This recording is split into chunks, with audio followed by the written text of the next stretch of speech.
Hi, Nick Osborne from the Personal Training Department Blueprint. Welcome back from the holidays. I know it's a busy time. I know there's a lot of things going on in the gym business, but I want to give you something to work on this month and something for you to work with your trainers on this month to really help you make a big impact with all of your current clients and all the new clients that are going to be coming in. What is this magical thing? Well, it's how to motivate each one of your clients individually. I'm going to give you 4 things to ask. So once you ask those questions and you can identify them, it's going to give you a signpost or a path on how to individually motivate each one of your clients, and it's a relatively simple process. So why is this important? A lot of people say, why do I need to go through the hassle? I've got 30 clients. Why do I need to figure out how to motivate each one of them individually? Should I just yell at them or whatever? And the answer is no, because you need to figure out how to individually motivate or personally motivate each one of your clients. If you do this, they're going to stick around a lot longer. And we're talking double or triple the amount of time if you can really talk to the person individually. They're also going to get greater results, which is going to help you look a lot better, and you're going to feel a lot better about training the clients if you can motivate them and get them to do what they're supposed to do when they're not with you also. You're also going to get a ton of referrals. I mean, nobody's really looking at their friends and saying, look, you got to come in and work with Bob. He makes me want to puke. He's got 500 variations of the squat, and I can barely walk out of the gym. That's not why people refer their personal trainers. It's usually, my trainer gets me. My trainer gets me results. I feel good when I come in and work with that trainer, and I feel better afterwards.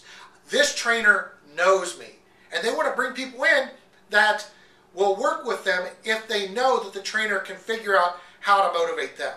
And that was one of the things at the beginning that I was really known for. I would work with a little old lady, grandma, in 1 hour, and the next hour work with athletes and youth, and the next hour work out with middle-aged weekend warriors. And after that, go back to the 35-year-old housewife that wanted to lose body fat. And people ask me all the time, you change with each one of these people. And I say, I don't change. My motivation techniques change because it matters to the person. That's one of the reasons why people stayed with me so long, and I made a lot more money than the average trainer. So think about how easy it will be for you to motivate each person when I give you the 4 techniques or the 4 questions that you need to answer for each one of your clients. So I'm going to help you identify what motivates each person. This is going to make you seem like a genius, and it's going to help you make a lot of money. The first thing you need to figure out is what is their learning or input style. Now there's 3 main input styles: audio, visual, and kinesthetic. And most people are predominantly one of these things.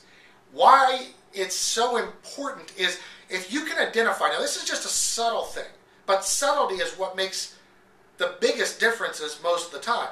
If you hear somebody always saying, yeah, I hear you, I see what you're saying, which makes absolutely no sense, but they use the word see or they use the word hear, they can feel it.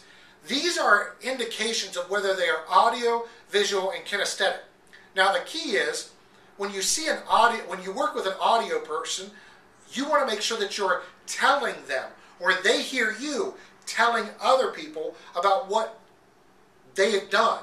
You motivate them through oral or through audio. Okay? Visual person, they're going to need to see texts, emails, Facebook posts, all of these things, and maybe even video. Kinesthetic, they want to feel it. They want to, this is a pat on the back kind of person. They're going to shake hands a lot more. You're going to touch them on the arm. They're going to want some feedback from not just that you're saying, that you relate to them on a physical level.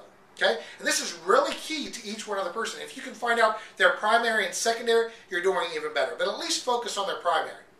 The second is, what is their life stance? How do they operate in their life? Are they oblivious to how they're motivated, which is really tough, and then you need to work with that person to find out how they're motivated? Are they a person who moves away from pain? Somebody who will always identify what they don't want. I don't want these 40 pounds. I don't want to hurt when I get up in the morning. It's what they don't want. Or are they one of the rare people who actually moves towards a goal? So they're more proactive in their stance in life. This is what I want. I want to look like this. I want to be able to run a 5K. I want to whatever it is. So you've got your, I have no idea, which is a lot of people. The predominant characteristic is moving away from something or avoiding something or losing something or getting rid of something, or somebody who moves towards a goal. Okay? The next one that you want to look at is their workout history. Have they ever been in shape before? This is key, because if you can get them to visualize or remember what they were like before, that's an easy motivation tool. If they've never been there before, you can't say, well, just think back to when you were in shape and how did that feel? You've got to say, in the future, you've got to talk way out into the future, or get them to hook on to the possibilities. Kind of dream. When you see yourself in the future with 40 pounds off, how's that going to feel? They don't know how it has felt. They will just have to guess on how it will feel. You got to help them paint that picture as vivid as possible, with sounds and tastes and smells and the things that they're going to do, the way it's going to feel to walk on the beach or whatever it is, or walk down the aisle at their daughter's wedding. All of these things, you got to really get them to embrace how they're going to feel in the future, because they've never felt it before. Or the person that's there now, you really have a tough time motivating them with the future if they're already in shape. You got to get them to really embody what they currently feel and how they feel. They don't want to lose that. Okay?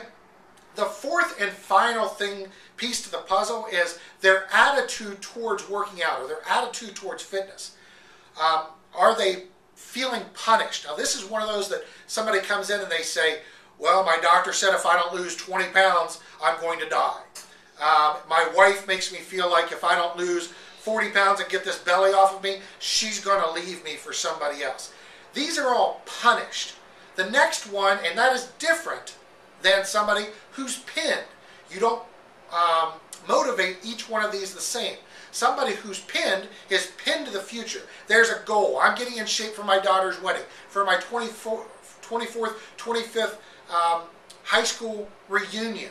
There's always a goal. There's something that says in 6 weeks, in 5 months, I want to be able to run a 10K in 5 months in this amount of time. So everything's pinned to the future. They don't like to work out, but as long as they have a goal, they'll work out. And then you've got that one rare individual who's pumped. They just love the feeling of getting into shape on their own. They want to feel better. It has nothing to do with an outside goal. They're intrinsically motivated, and they really are looking forward to just feeling better. They love coming in and working out. You just happen to be the person that they're going to for guidance. Okay? So now that you have all of this info, you can sit down and really start figuring out if someone's pinned to a goal, they've been there before, they're an audio person, and their life stance as they move towards a goal. That's really simple now that you can figure out when I'm with that person. I need to talk about what they've done before. I need to get them excited about trying to come in and working out on their own. I need to make sure that I really motivate them individually for them. And you might realize the person after them, or somebody else that's in the same semi-private group, is the same, except for that they're punished. Instead of pinned to a group, their wife is there. So you got to get these two to talk about the possibilities of what it would be like for that punished person to start setting goals. Use one member to help another member or another client, and it will be very, very powerful for you.